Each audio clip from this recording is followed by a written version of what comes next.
Good morning students. आज का हमारा टॉपिक है दोहरा परिसंचरण। मनुष्य में दोहरा परिसंचरण, इसके बारे में हम पढ़ेंगे। और ये जो क्वेश्चन है ये 6 मार्क्स का आता है एग्ज़ाम में, हर साल आता है एक ना एक सेट में, बहुत इंपॉर्टेंट है। तो दोहरा परिसंचरण क्या होता है, उससे पहले समझने के लिए पहले हम थोड़ा सा कंसेप्ट समझेंगे, तभी इसकी हमें परिभाषा समझ आएगी। सबसे पहले हम समझते हैं ऑक्सीजनित रुधिर किसे कहते हैं।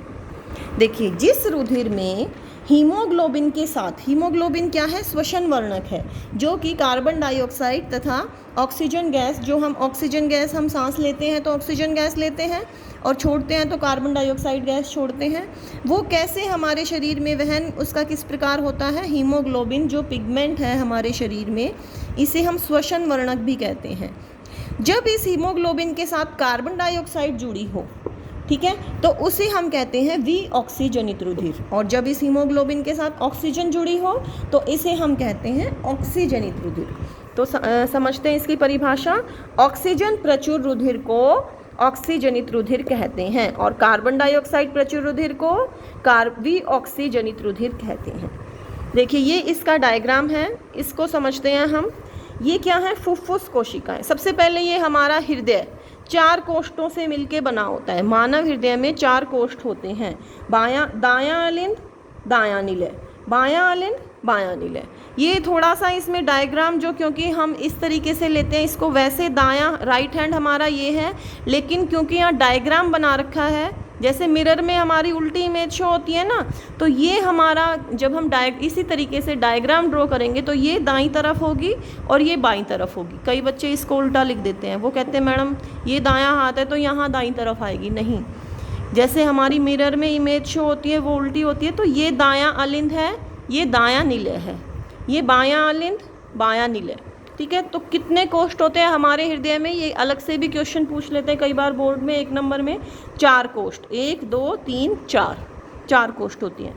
यहाँ पे ये फुफ्फुस कोशिकाएं होती हैं। जो हम ऑक्सीजन गैस लेते हैं वो कहाँ से लेते हैं, जो हम सांस लेते हैं, ऑक्सीजन गैस लेते हैं, वो कहाँ पहुँचती है, वो ऑक्सीजन गैस हमारी फुफ्फुस कोशिकाओं में। फुफ्फुस कोशिकाओं से फुफ्फुस शिरा के द्वारा, सबसे पहला स्टेप है ये इसका, यहाँ से फुफ्फुस में कौन सा रुधिर होता है, ऑक्सीजनित रुधिर। कौन सा रुधिर, ऑक्सीजनित रुधिर।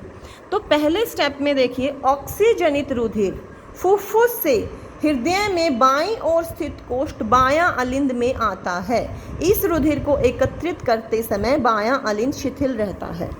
अगर आप ये कंसेप्ट समझ लेंगे तो ये आप खुद भी लिख सकते हैं। ये है थोड़ा बड़ा, क्योंकि 6 मार्क्स का आता है तो इतना तो हमें लिखना पड़ेगा, लेकिन अगर ये डायग्राम के थ्रू आप समझ लेंगे तो ये आप बना के भी लिख सकते हैं। तो सबसे पहले यहाँ हमारा फर्स्ट स्टेप क्या है कि ऑक्सीजनित रुधिर, यहाँ पे फुफ्फुस में ऑक्सीजनित रुधिर होता है। ऑक्सीजनित रुधिर फुफ्फुसीय शिरा के द्वारा हमारे बाएं आलिंद में आता है। बायां आलिंद इसको एकत्रित करते समय शिथिल रहता है, तो ये सारा रुधिर इसमें आ जाता है।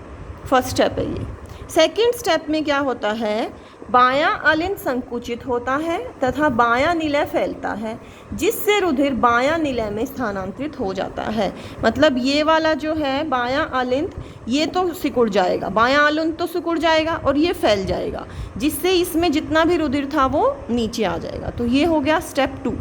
स्टेप 3 में क्या होता है, अब बायां निलय में जितना भी रुधिर है, बायां निलय संकुचित होगा, सिकुड़ जाएगा। जब इस तरीके से सिकुड़ेगा तो सारा रुधिर महाधमनी द्वारा शरीर के अन्य भागों की कोशिकाओं तक पंपित हो जाता है।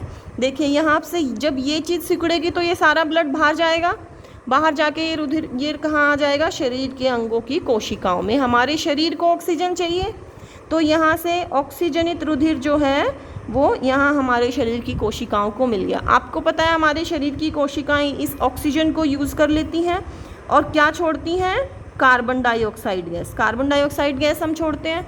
अब वो कार्बन डाइऑक्साइड गैस महाशिरा के द्वारा, ये 4th स्टेप में, दायां कोष्ठ दायां आलिंद फैलता है तो शरीर से विऑक्सीजनित रुधिर महाशिरा द्वारा इसमें चला जाता है। अब ये रुधिर कैसा हो गया है, विऑक्सीजनित रुधिर हो गया अब ये, क्योंकि ऑक्सीजन तो इसमें रही नहीं, कार्बन डाइऑक्साइड आ गई है। तो ये विऑक्सीजनित रुधिर महाशिरा के द्वारा कहाँ जाता है, दाएं आलिंद में। फिर फिफ्थ स्टेप इसके जैसा होगा। फिफ्थ स्टेप में क्या होगा, दायां आलिंद सिकुड़ता है और दायां निलय फैलता है, जिससे सारा रुधिर दाएं आलिंद से दाएं निलय में चला जाता है। दायां आलिंद संकुचित होता है तथा दायां निलय फैलता है, जिससे रुधिर दाएं निलय में स्थानांतरित हो जाता है। लास्ट स्टेप में क्या होता है, सिक्स स्टेप में अब दायां निलय संकुचित होगा और ये सारा रुधिर कहाँ चला जाएगा, फुफ्फुसीय धमनी के द्वारा फुफ्फुस में।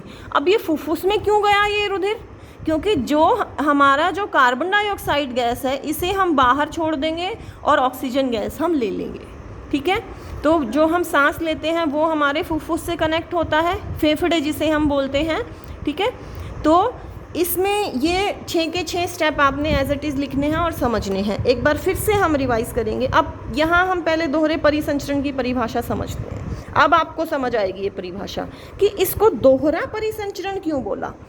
प्रत्येक चक्र में रुधिर 2 बार हृदय में जाता है, इसे दोहरा परिसंचरण कहते हैं। एक चक्र कहाँ पूरा हुआ है, पहले फुफ्फुस से यहाँ आया, फिर नीचे, फिर यहाँ से शरीर की कोशिकाओं में, फिर दोबारा से हृदय में गया, यहाँ से घूम के फिर फुफ्फुस में आया।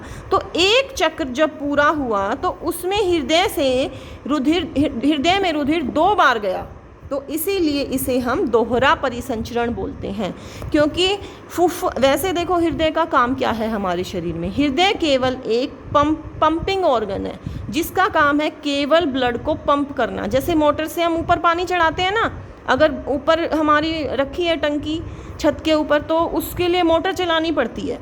तो यही काम है यहाँ पे इसका, हृदय का, क्योंकि फुफ्फुस